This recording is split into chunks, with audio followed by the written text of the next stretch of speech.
Ներկայիս արձանագրումներ և ապագայի ծրագրեր։ Ենթադրաբար հարևան երկրի նախագահի պահանջով, որտեղ դեռևս 2021 թվականի հունիսի 18-ից իմ նկատմամբ միջազգային հետախուզում է հայտարարված, 4 տարի անց 2025 թվականի նույն օրը հունիսի 18-ին Հայաստանում հայ դատավորի կողմից կալանավորվեցի և արդեն 3-րդ օրն է անցկացնում եմ բանտի խցում։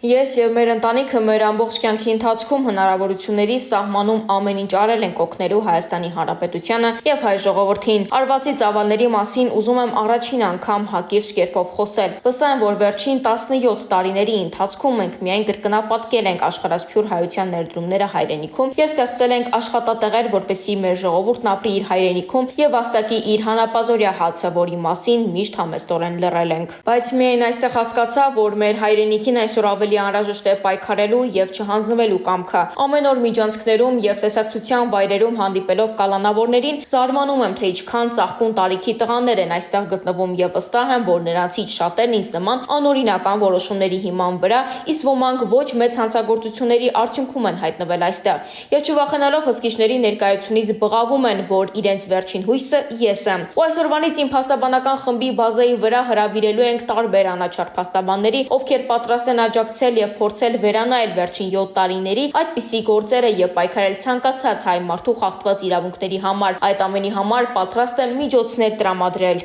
Շուտով արդարությունը և արդարադատությունը վերականգնվելու է։ Պայքարելու ենք։